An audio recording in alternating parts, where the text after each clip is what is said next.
යාළුවනේ සියලු දෙනාටම සුබ දවසක්. ශෂි SL YouTube නාලිකාවෙන් සාදරයෙන් පිළිගන්නවා. ඉතින් ඕගොල්ලෝ හොඳින් ඉන්නයි කියලා මම හිතනවා. ඉතින් තුර්කිය ගැන මම කලින් වීඩියෝ එකක් ගෙන්න ඇති තුර්කියට කියන්නේ මේ යුද්ධ නිසා තුර්කියට තියෙන බලපෑම කොහොමද කියලා. ඉතින් මේ වීඩියෝ එක ගිහලා බලන්න. ඉතින් ඕගොල්ලෝ එන්න බලාගෙන ඇති. දැන් මේ මට දැන් කතා කරලා කිව්වා කට්ටිය දැන් පස්සෙන් දෙන්න හිටිය අයියා කෙනෙක් එයාත් දැන් ටිකට් කල් දාලා තින්නේ. ඉතින් රීෂෙඩියුල් කරගන්න ඕනේ කිව්වා යට ටිකට් ටික. ඉතින් තව මල්ලිලා කතා කරා ඒගොල්ලොන්ට ප්‍රශ්න දිනනකොට ඉතින් කොහොමද කියලා හොය ඉතින් මේ වීඩියෝ එක බලන්න. ඉතින් ඇත්තටම තුර්කිය නම් ආරක්ෂිතයි දැනට. ඒ ගැන බය වෙන්න දෙයක් නැහැ. ඉතින් මම අද වීඩියෝ එකෙන් ගේන්න හදන්නේ වෙනම දෙයක්. ඉතින් මොකද්ද ඔයගොල්ලෝ ඒජන්සි වලට යනවනේ දැන් ඒජන්සි එකට ගියාම ඒජන්සි වලින් කියන බොරු තියනවා ඔයගොල්ලෝ. ඔයගොල්ලෝ අල්ලන බොරු තියනවා. පොඩි පොඩි බොරු ලොකු බොරු තියනවා. ඉතින් මගේ අත්දැකීම් මට මමත් අහුවෙච්ච අත්දැකීම් ඒව බොහොම සියුම්.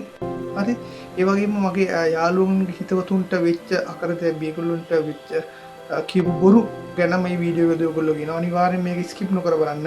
එතකොට ඔයගොල්ලන්ට මේ බොරු වලට අහු වෙන්නේ නැතිව හරියට රටකට යන්න පුළුවන්. තුර්කිය හෝ වේවා වෙන රටකට හෝ රුමේනියා හෝ වේවා ඕන රටකට ඔයගොල්ලන්ට යන්න පුළුවන්. ඉතින් මේ වීඩියෝ එක මාත් එක්කලා දිගටම බලමු. එහෙනම් අපි යමු වීඩියෝ එකට. ඉතින් මට කියන්න බැරුණා ඔයගොල්ලෝ ඉතින් මගේ වීඩියෝ වලට තාම සබ්ස්ක්‍රයිබ් කරලා නැහැ නේද? සබ්ස්ක්‍රයිබ් කරලා බෙල් අයිකන් එක ඕල් දාගන්න. වීඩියෝ එකක් ලැබු විකස ඔයගොල්ලන්ට නොටිෆිකේෂන් එක එනවා. ඉතින් ගොඩක් දුරට තුර්කිය, රුමේනියා වගේ රටවලට තමයි අපේ කට්ටිය යන්නේ. ඉතින් ඊශ්‍රායල් යනවා. ඉතින් ඒ ගැන ප්‍රශ්නයක් නැහැ. කිසිම කොරියා යනවා කිසි ප්‍රශ්නයක් නැහැ. ඉතින් මේ රටවල් දෙක ගැන තමයි මම පොඩ්ඩක් විශේෂයෙන්ම ඉස්මතු කරලා දෙන්න හදන්නේ. ඔයගොල්ලෝ දැන් මුලින්ම ඇඩ් එකක් දැක්කම මුලින්ම යනවා ඒජන්සිය. දැන් Facebook ඇඩ් එකක් හෝ වේවා යාළුවෙක් හරි හෝ වේවා මොන යම් ක්‍රමයකින් ඔගොල්ලොන්ට ජොබ් එකක් ගැන දැනගන්න හම්බුනොත් කාපෙන්ටර්, බාබෙන්ඩර්, මැෂින් ඔපරේටර්, ෆැක්ටරි ලේබර් මොනවා හරි ඉන්ජිනියර් ඕනම දෙයකට ඔයගොල්ලන්ට වේකන්සියක් ආපු හැටි ඔයගොල්ලෝ ඒජන්සියට ගිහිල්ලා කතා කරනෝනේ. ඉතින් ඒජන්සියෙන් දෙන ලද දිනේට ඉන්ටර්විව් ඇවිල්ලා ඉන්ටර්විව් එකට ඔයගොල්ලෝ ෆේස් කරනවා. ඉතින් ෆේස් කරනකොට සාමාන්‍යයෙන් කාපෙන්ටර්, බාබෙන්ඩර් ගත්තොත් උදාහරණයක් හැටියට ඒගොල්ලන්ට දෙනවා ප්‍රැක්ටිකල් එකක් කරන්න. ඉතින් ওই ප්‍රැක්ටිකල් එක කරනකොට ඉතින් ඒ තුර්කියෙන් නම් තුර්කියේ කවුරු හරි නියෝජිතයෝ ඇවිල්ලා ඒගොල්ලෝ ප්‍රැක්ටිකල් බලනවා. ඉතින් මේගොල්ලෝ සමහරක් වෙලාවට ඉතින් ওই ප්‍රැක්ටිකල් වලදී අපේ කට්ටියව රට යවන්න ඕනේ හින්දා ඉතින් සමහරුන්ට ඉතින් කොහොම හරි පොඩ්ඩක් එහෙම චුට්ටක් වැඩ ටික යන්නේක් ගහලා එතකොට පොඩ්ඩක් කීයෙන් ලීයක් කැපෙන් පස්සේ ඉතින් ඉන්ටර්විව් පාස් කරලා එවනවා. ඉතින් දැන් සමහර වෙලාවට මෙහෙට ආවෙන් පස්සේ සමහරුන්ට ඒක වැඩ කරන්න බැරි අවස්ථා තියෙනවා. තේරුණාද? ඒකින්ද ඔයගොල්ලෝ මේක වැඩියෙන්ම හිතේ තියාගන්න. මොකද අපේත් අත්දැකීමක් තියෙනවා සමහරව ඇවිල්ලා ඒගොල්ලන්ට කම්බියක් බැඳ ගන්න බෑ හරියට.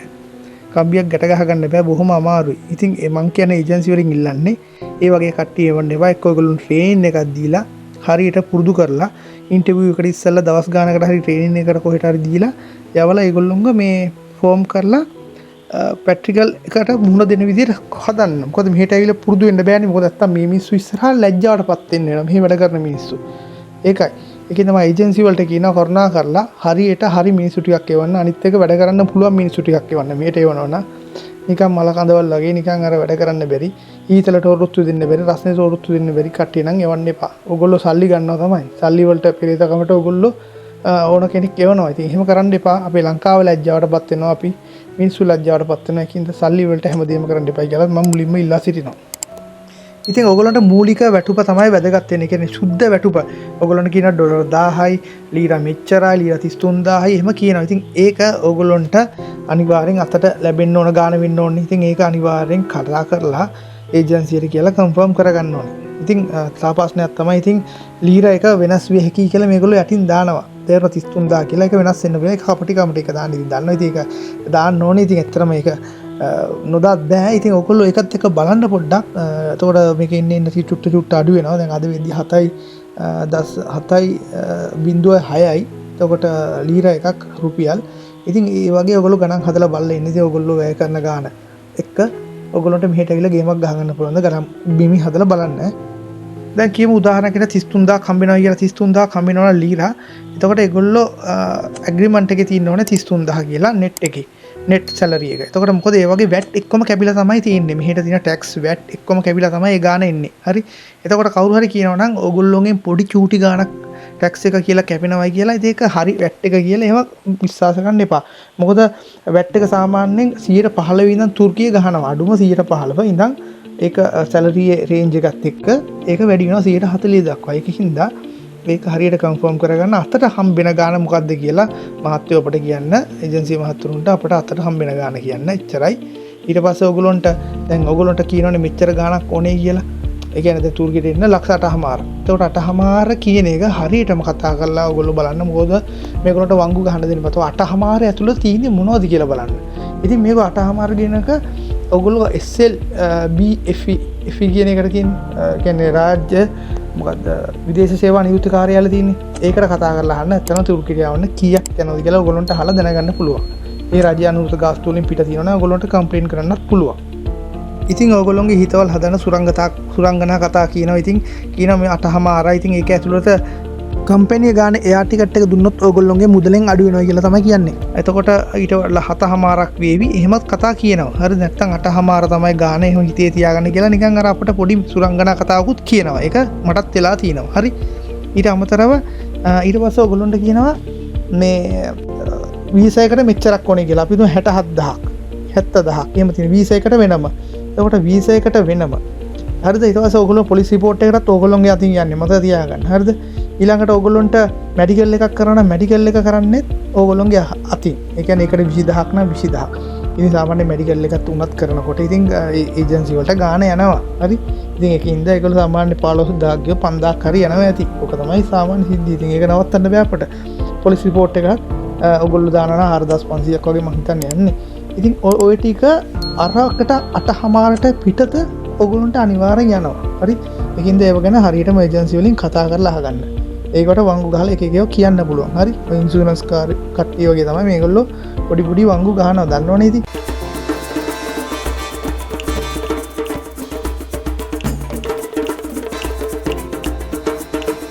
ඉතින් මම දැන් ඔයගොල්ලන්ට කියන්නේ තුර්කියට එන කට්ටියට කියන ලොකු බොරුවක් තියෙනවා මේක. හරි?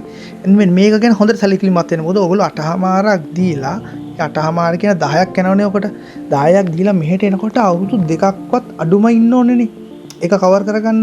ඒ ණයත් ගෙවාගෙන ඔයගොල්ලෝ තව කීයක් හරි තිරගන්න අඩුම 2ක් හෝ ඊට වැඩියෙන් ඉන්න කල්පනාවක් තියෙනවනේ ඔයගොල්ලන්ට කොහොම වුණා. අවුරුද්දක් ඇතුළත යන කල්පනාවක් නැහැනේ. ඒකින්ද සමහර කම්පැනි වල තියෙනවා මෙහි ඊට අවුරුද්දකින් පස්සේ වීසා ගහලා නැහැ. වීසා ගහලා නැති කම්පැනි තියෙනවා. එතකොට ඔයගොල්ලන්ට එන්න වෙනවා. ලංකාවට එන්න වෙනවා කියලා. එතකොට ඔයගොල්ලෝ හම්බ කරගෙන තින්නේ මෙච්චරයි. ඔයගොල්ලෝ නිකන් අර ඒජන්සියට සල්ලි දීලා නිකන් රට ඇවිල්ලා ඒ ටික ගෙවුවා විතරයි. ඔයගොල්ලෝ යමක් කරගෙන නැහැ. එහෙම වෙලා තියෙනවා. ඒකින්ද ඒජන්සි වලින් අනිවාර්යෙන් ගන්න අවුරුද්දක නම් ඇවිල්ලා වැඩක් නැහැ තුර්කියට. එනවනම් අවුරුදු අඩුම දෙකයි හෝ ඊට එහා තමයි ඉන්න ඕනේ. මෙහි තියෙන රේට් එකත් එක්ක මෙහි පඩි වැඩි වෙන විදියයි. එතකොට මෙහි තියෙන ලීර එක බහින එකත් එක්ක ඔයගොල්ලන්ට ගේමක් ගහ ගන්න නම් අවුරුදු 2 පයින්නම වෙනවා. ඒකින්ද ඒජන්සි වලට කියන්න අපට අනිවාර්යෙන් ඔයගොල්ලෝ අවුරුදු 2ක්වත් සහතික වෙන්න කියලා අපට තුර්කිය රැකියාව සම්බන්ධව ඔබ වග කියන්න කියලා. නැත්තම් මේ 8මාරක් 9ක් දීලා ඇවිල්ලා වැඩක් නැහැ කියලා ඔයගොල්ලෝ අනිවාර්යෙන් ඒගොල්ලොන්ට කියන්න. අහුවෙන්න එපා ඒවට. අනිත් එක තමයි මහත්තරුනේ යාළුවනේ අහගන්න විසිට් වීසා වලට නම් මෙහෙ රැකියා නැහැ. හොඳයි. අනිවාර්යයෙන් වර්ක් වීසා ගහගෙන තමයි එන්න ඕනේ. ඉතින් දැනට නම් එහෙම අපට ආරංචි වෙලා නැහැ වර්ක් විසිට් වීසා ගහලා මෙහෙට එවලා. ඉතින් අනිවාර්යෙන් ඩුබායි යනවා නම් අනිවාර්යෙන් ඩුබායි යනකොට බලන්න විසිට් වීසා ගිහිල්ලා රස්සාවල් හොයාගන්නයි කියලා කියනවා කට්ටිය. ඒවා ෂුවර් කරන්න එපා. ගොඩක් දුරට රස්සාවල් නැතුව මිනිසුන්ට රස්තියාදු වෙලා ලක්ෂ 6-7 මම දන්න කෙනෙක් ඉන්නවා. එයා ඒ මල්ලි ගිහිල්ලා ඩුබායි වල ගිහිල්ලා ඉන්න නිදා ගන්නවත් තරන්නේ. ඉතින් පාරවල නිදාගෙන ගිහිල්ලා ඉතින් මේ ලක්ෂ 6ක් විතර මේව කරලා අන්තිමට ගෙන්න ගත්තා. සල්ලි එන්නත් නැහැ කන්නත් නැහැ. බොහොම අමාරුයි. ආයි ණයක් ගෙවලා තමයි ගියේ. ඉතින් මේ වගේ දේවල් නිසා විසිට් වීසා වලට නම් යන එක බොහොම අවදානම් කියලාත් මට කියන්න වෙනවා. ඉතින් මේ දින කෑම බීම ගැන නම් තියෙන ඉතින් තුර්කි කෑම තියෙනවා. ඉතින් ඒවට අපිට නම් හුරු නැහැ. ඉතින් කරන්න දෙයක් නැහැ. ඉතින් ලංකාවේ ඉඳලා තීරුම් නැති ඉඳලා ඉතින් මේ කෑම හරි කාලා ඉතින් අපේ ණය ටික ගෙවා ගන්න එකනේ අපිට ඕනේ. ඒකින්ද ඉවසගෙන ඉන්න වෙනවා. ඒකින්ද රස බුජුම් කන්න නම් මෙහෙ ඉන්න එපා. ලංකාවේ තියෙනව නැහැ. පොඩ්ඩක් මොන හරි එනකොට මගේ වීඩියෝ ටික මම දාලා ඇති කලින් මොන හරි අරන් එන්න ඕගොල්ලන්ට තියාගෙන කන්න පුළුවන් ඒවා ටික කාලයකට හරි. ඉතින් මගේ අත්දැකීමක් දැන් මම කියන්නම් මේ අවස්ථාවේදී. මොකද මම මීට අවුරුදු ගානකට උඩදී ඇවිල්ලා හිටියා ලංකාවේ ඉඳලා මම ඇප්ලයි කරා එක්තරා කොළඹ කොටිකාව පැත්තේ තියෙන ඒජන්සියක් කරා තමයි උනේ. Facebook එකේ ඇඩ් එකක් තිබ්බා රුමේනියා යන්න. ඊට පස්සේ මම ඉන්ටර්විව් එකට ගිහලා ඉන්ටර්විව් එකට තේරුණා. තේරිලා ඊට පස්සේ ඒගොල්ලෝ දවසෙන් දෙකෙන් මට කොහොම හරි මේ වේක දුන්න ඇග්‍රීමන්ට් එක. ඉතින් එහෙම කොහොමද එන්නේ කියලා මම දන්නේ නැහැ. හරි. ඉතින් අපි දන්නේ නැහැ. ඉතින් මේ පස්සේ ලක්ෂයකමාරක් බඳින්නයි කිව්වා. ඉතින් මම බැන්දා. ඉතින් රත්තරන් බඩු තියලා තමයි බැන්දේ. ඊට පස්සේ බලන් ඉනකොට මාස 8ක් බලන් හිටියා මම. දැන් ඒයිද කියා කතා කර හිටියා. කිසිම උත්තරයක් නැහැ. තාම ආවේ නැහැ. ආවම දන්නන්නංගක කියා හිටියා. ඉතින් ඔහොම ඉන්න අතරේ එක දවසක් මට කෝල් එකක් දාලා කියනවා ඔයාගේ මහත්තයෝ මේ නැතු වර්ක් පර්මිට් එක කැන්සල් වුණා කියලා. ඉතින් වර්ක් පර්මිට් එක කැන්සල් වුණේ හේතුව හැවම කියන්නේ නැහැ. ඒගොල්ලෝ කියන්නේ මේ අනිව කියන්නේ ප්‍රොජෙක්ට් එක ඉවර වෙන්නේ නැති. ඊට පස්සේ ඒගොල්ලොන්ගේ ඒ වගේ නිකන් අර කිසිම පදනමක් නැති කිසිම මේව එකක් නැති උත්තර දෙනවා. ඉතින් දැන් එතකොට එතන ඕගොල්ලෝ මට තේරුනේ ටිකක් හිතනකොට ඒගොල්ලෝ කරලා තියෙන තනිකර බොරුවක්. ඒගොල්ලෝ කරලා තියෙන බොරු මේව එකක් මොකද්ද? අපොයින්ට්මන්ට් ලෙටර් එකක් හදලා මට කියලා සයින් කරවගෙන ලක්ෂයකමාරු උත්තර අරගෙන පොලිස් රිපෝට් එකට වෙනම ඊට පස්සේ මෙඩිකල් එකකුත් මං කරලා 12500ක් දීලා ඉතින් අන්තිමේටම මට ඒ ටික සල්ලි හම්බුණා. හැබැයි ගෙව්වා. ඒ වුණාට මගේ කාලය ඒකට මම රත්තරන් බඩු ටික පොලි කියපු පොලි ටික ඒක ගෙව්වේ නැහැ. ඉතින් මම ඒගොල්ලන්ට කියලා ආවෙද්දි එහෙම කරන්න එපයි කියලා මිනිස්සුන්ට. ඉතින් ඒ වගේ දේවල් කරනවා මං හිතන්නේ ඉතින් මේ මිනිස්සුන්ට ඒ 12500න් ගාණක් එනවා. හරි. පොලිස් රිපෝට් එක හදන්න කියලා 10000ක් ගත්තා. ඉතින් 10000ක් යන්නේ නැහැ නේ පොලිස් රිපෝට් එක හදන්න එතනුත් ගාණක් ආවා. ඉතින් ඒකෙන් මට ගෙව්වා. ඒ වුණාට ඒගොල්ලොන්ට අර ඒ සල්ලි ටික ගන්න එක වාසි. හරි. ඊට පස්සේ තව සිද්ධි ටිකක් තියෙනවා මං කියන්නම්. තව කෙනෙකුගේ තියෙන එක්ස්පීරියන්ස් ටිකක්. එක්කෙනෙක් නෙමෙයි දෙතුන් දෙනෙක්ගේ එක්ස්පීරියන්ස් තියෙනවා මං කියන්නම් ටක් ගාලා ඔයගොල්ලොන්ට. ඉතින් ගියා රුමේනියා ගියා කියනකො ගියන් පස්සේ ගිහිල්ලා තියෙන්නේ ඩ්‍රයිවිං ජොබ් එකට. හරි. එතකොට ඩ්‍රයිවිං ජොබ් වලට ගියේ අවුරුද්දකටත් වැඩි ඉඳලා. එතකොට අවුරුද්දකටත් වැඩි ඉඳලා මොකද එම්බසි මීටින් මේ එක තියෙනවා ඉන්ටර්විව් එක. ඒකට සෑහෙන කාලයක් යනවා. ඉතින් ඒක ෆේස් කරලා කොහොම හරි පාස් වෙලා ගියන් පස්සේ ඩ්‍රයිවිං නෙවෙයි යවලා තින්නේ වෙන මේසන් වැඩ මොනවා හරි අත්වැඩ දෙන්න. ඉතින් ඩ්‍රයිවිං ට්‍රයල් පේන්ටලා පාස් වෙච්ච මිනිස්සෙක් කරව කරන්න කැමති නෑනේ.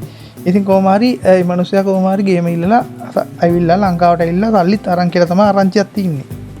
ඉතින් රුමේනියා ගැන තව තියෙන භයානක එකක් තියෙනවා මම ඒක කලින් මට අහපු එකක්.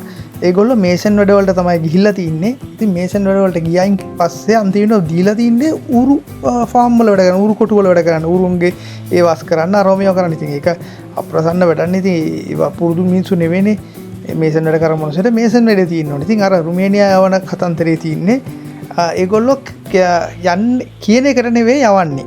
එතකොට මේසන් යවුවොත් දෙන උරු කොටු ඩ්‍රයිවිං යවුවොත් දෙනවා මේසන් වැඩ. ඉතින් ඒක ගැලපෙන්නේ නැහැ නේ. ඉතින් ඇත්තටම තුර්කිය නම් ඇත්තටම අපිට තාම මෙහෙම කම්ප්ලේන්ට් එකක් ඇවිල්ලා නැහැ තුර්කියට එන ඒජන්සි වලින්. ඒ කියන තැන් වලට එවලා තියෙනවා. ඉතින් ඒ ගැන විශ්වාසයක් තාම තියෙනවා. ඩ්‍රයිවිං ආව නම් ඩ්‍රයිවිං කරනවා. කාපෙන්ටර් ආව නම් කාපෙන්ටර්, බාබෙන්ඩර් ආව නම් බාබෙන්ඩර්. ඉතින් ඒ ගැන අපිට සැකයක් නැහැ.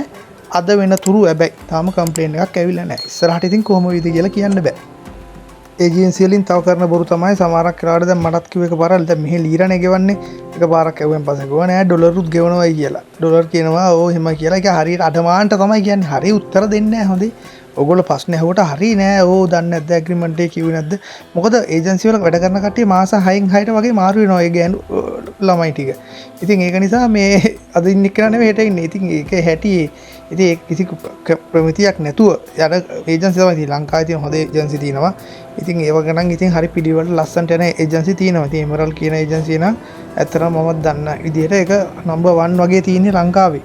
ඒ වගේ ක්වොලිටි ඒජන්සිත් තියෙනවා. ඉතින් මම කියන්නේ අනිත් ඒජන්සි වලටත් එහෙම වෙලා මිනිසුන්ට ට්‍රස්ට් එකක් ඇති කරන්න විශ්වාසයක් ඇති කරලා මොකද විදේශ විනිමය වන්නේ අපේ මිනිස්සු රට ගියන් පස්සේ අපේ රටේ ගොඩක්ම දැන් අපේ රට පැවතිලා තියෙන මේ විදේශ විනිමය නිසා මිනිස්සු හම්බ කරලා සල්ලි ලංකාවට එන හින්දා.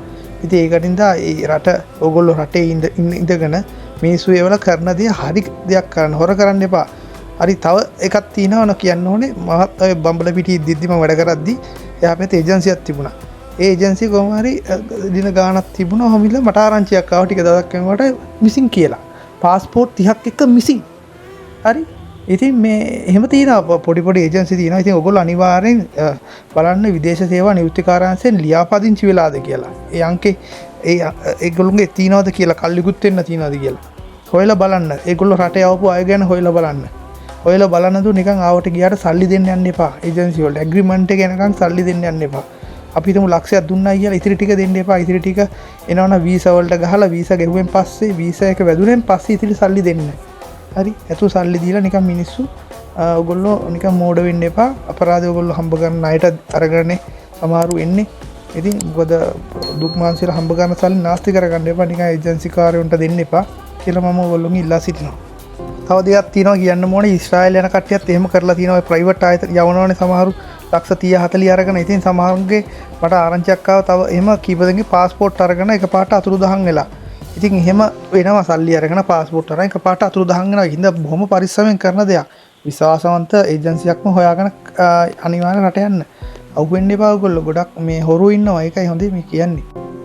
අනිත් ඒ කියනවා තියෙන තව දෙයක් තමයි ඒජන්සි වල කෝඩිනේෂන් පාර්ට් එක නම් අන්තිම සෞත්තු ඒගොල්ලෝ ගැන කතා කරලා අහනකොට හරියට උත්තරයක් දෙන්නේ නැහැ. අර මිස් ගා ෆයිල් එක අද තියෙන එක මිස් කෙනෙක් ගා හෙට තව දවස් 3-4න් තව මිස් කෙනෙක් ගාව. ඉතින් ඒගොල්ලෝ එක එක්කෙනා එක එක ඒ කියන්නේ අපේ කට්ටිය නිකන් කඩේ යවන ගතියක් තියෙනවා. හරි කෝඩිනේට් වෙලා හරි ප්‍රමිතියකට වැඩක් වෙන්නේ නැහැ. ඉතින් ඒව හදාගන්න වෙනවා ඒජන්සි වලට. මේ මිනිස්සුන්ගේ අපහසුතාවට ලක් වෙනවා. නිකන් රජේ ආයතන වගේ වෙනවනේ. එහෙම කරන්න එපා. මේක ප්‍රයිවට් ආයතනෙන් සල්ලි දීලානේ මිනිස්සු යන්නේ. කොහොම වුණත් මේ ඒක පොඩ්ඩක් ඔයගොල්ලෝ හදාගන්න. ඔයගොල්ලොත් කල්පනා කරලා බලන්න යනකොට හරි ඒජන්සියක්ම තෝරගෙන හරියට මේ තොරතුරු ටික මන් දෙන තොරතුරු ටික ඔළුවේ තියාගන්න. ඉතින් ඕවා දැනගෙන ඔයගොල්ලෝ අනිවාර්යෙන් හොඳ ඒජන්සියක් හොයාගෙන රටේ ඉන්න තුර්කිය, රුමේනියා, ඊශ්‍රායල්, කොරියා නම් ඉතින් ප්‍රශ්නයක් නැහැ රජය හරහානේ. ඉතින් කොහොම හරි හොඳ විදියකට රට ඇවිල්ලා ගේමක් ගහගන්න. අවුරුදු 2කට වැඩිය තුර්කිය රැකියාව කරන්න කියලා තමයි මං ඉල්ලා සිටින්නේ. නැත්නම් ඔයගොල්ලන්ට ගේමක් ගහගන්න අමාරුයි. ඉතින් එහෙනම් මම ගිහිල්ලා එන්නම්. තව වීඩියෝ එකකින් හම්බෙමු. එහෙනම් සියලු දෙනාටම සුබ දවසක්. ජය වේවා.